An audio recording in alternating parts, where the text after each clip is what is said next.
12월 3일 오늘 하나님의 말씀은 요한복음 15장 말씀입니다. 1절로 5절 말씀. 나는 참 포도나무여 내 아버지는 농부라. 무릇 내게 붙어있어 열매를 맺지 아니하는 가지는 아버지께서 그것을 제거해 버리시고 무릇 열매를 맺는 가지는 더 열매를 맺게 하려 하여 그것을 깨끗하게 하시느니라. 너희는 내가 일러준 말로 이미 깨끗하여졌으니 내 안에 거하라. 나도 너희 안에 거하리라. 가지가 포도나무에 붙어있지 아니하면 그러하리라. 나는 포도나무여 너희는 가지라.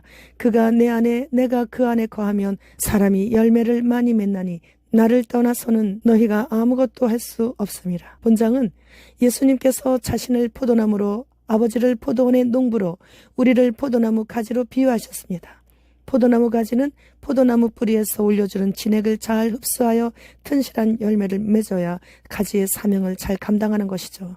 주렁주렁 가지에 매달려 있는 좋은 열매들을 보신 농부 되신 하나님 아버지께서는 매우 기뻐하신다라는 것을 오늘 말씀해 주시고 계세요. 이렇게 아버지 하나님과 아들 되시는 예수 그리스도께서 좋은 열매를 맺은 열매로 인해 영광을 받으신다는 말씀이시죠. 이렇듯 가지의 사명은 열매를 맺는 것인데 좋은 열매를 맺으면 농부의 기쁨이 되는 것이고, 가지가 자기의 의무인 열매를 맺지 않는다면 농부는 아끼지 않고 가지를 잘라버려 불에 태워버립니다. 영적 포도나무 가지인 우리 또한 마찬가지입니다.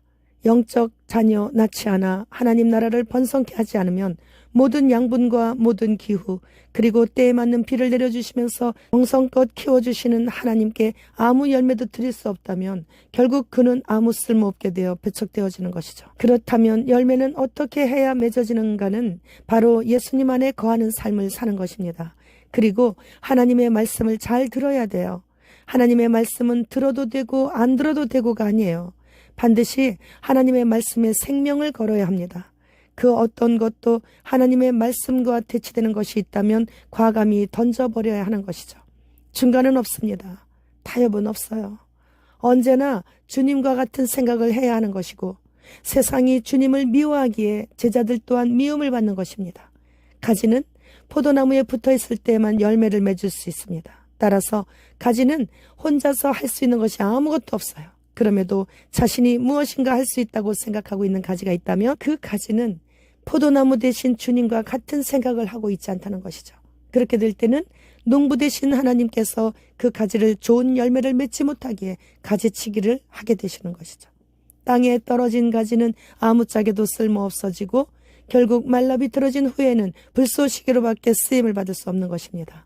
원래 이스라엘은 순전한 참 종자인 귀한 포도나무였어요. 그런데 들포도를 맺은 것이에요. 그들은 자신들이 선택받은 아브라함의 자손이며 혈통과 출생과 국적으로 말미암아 하나님의 참 포도나무라고 생각했습니다.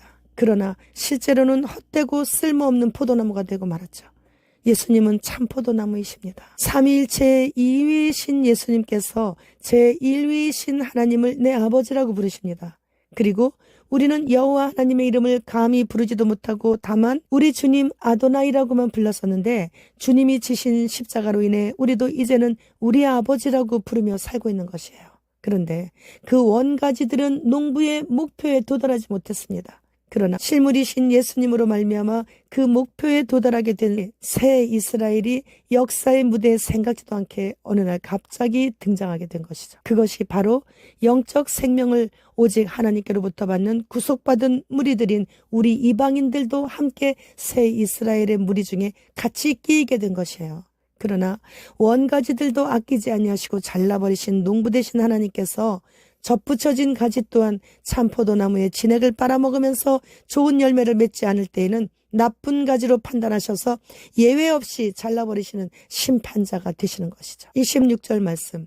내가 아버지께로부터 너희에게 보낼 보혜사 곧 아버지께로부터 나오시는 진리의 성령님이 오실 때 그가 나를 증언하실 것이요.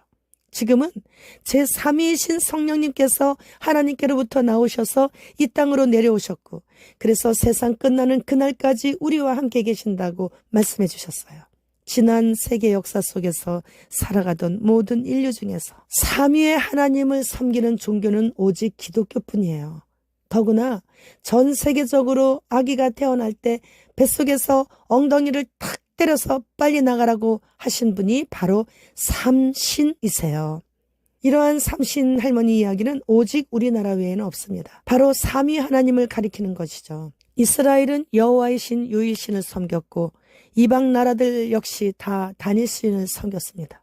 우리나라만 입에서 입으로 내려오고는 있지만 이렇게 구전으로 내려오고 있는 삼신이신 삼위일체 하나님을 섬겼다는 증거예요. 삼신 할머니는. 우리나라는 이러한 위대한 나라였지만 대대로 국교가 불교나 유교로 점철되었었기에 일본에 의해 714회 침략을 받았고 다른 이웃 나라들에 의해 모두 930여 회 외침을 받았다고 기록되어 있습니다. 나쁜 열매를 맺는 가지는 이렇게 순환의 연속의 역사 속에서 가지가 잘려지는 아픔을 겪게 되는 것입니다. 우리는 우리나라의 역사를 보면서도 교훈을 얻어야 되죠.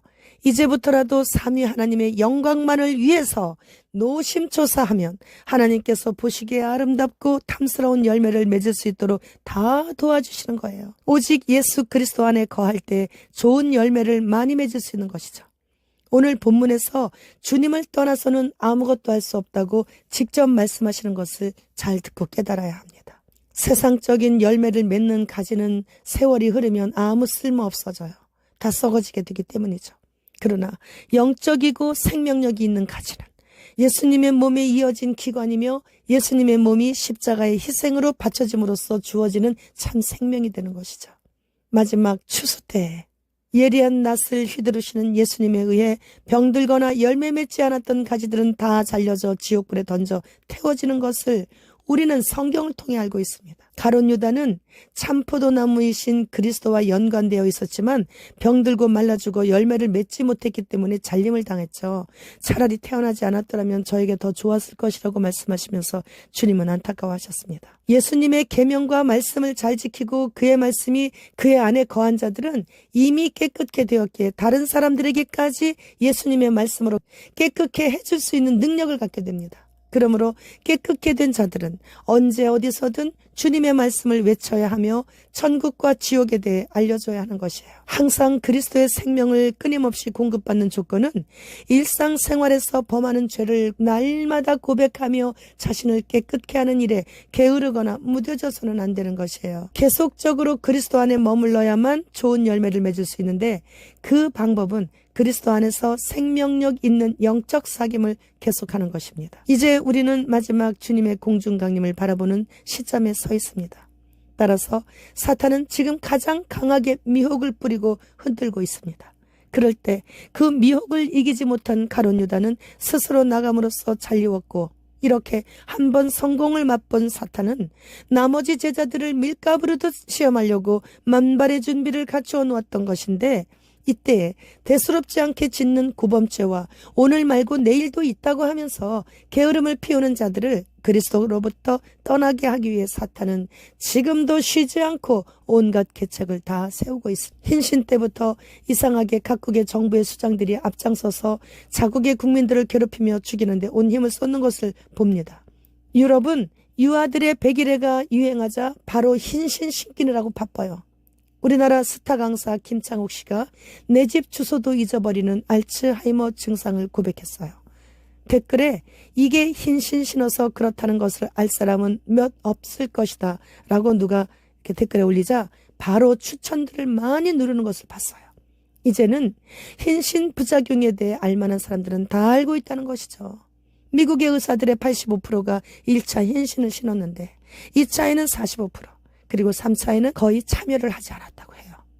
의사들도 이제야 무엇이 다른지를 눈치를 채고 있는 것이죠. 그런데 우리가 흰신의 정체를 미리 알고 신지 않았다는 것은 기적인 거예요. 지난 팬데믹 때 미국 항공사의 조종사들도 흰신 안 맞으려고 직장을 많이 떠났다고 합니다. 지금 중국에서는 어린이들 폐렴으로, 유럽에서는 유아들의 백일의 기침으로 나노봇이 탑재된 소아형 흰신들을 신기는데 전력을 쏟고 있습니다. 그렇다면 이번에는 어린이들이 인구 감축의 목표가 되는 것이죠. 터키 정부가 이스라엘과 싸우기 위해 가자 지구에 군사를 파병하겠다는 연설을 하자 150만 명의 모인 군중들이 일제히 가자로 군대를 파병하라고 외쳤어요. 그러자 네타냐후 이스라엘 총리가 핵을 던지겠다고 맞받아칩니다.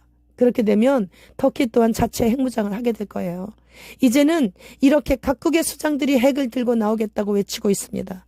북한도 핵이 수백 발 있죠. 이러한 때에 경상남북도와 부산까지 며칠 전에 새벽에 뒤흔든 경주에 지진이 있었습니다.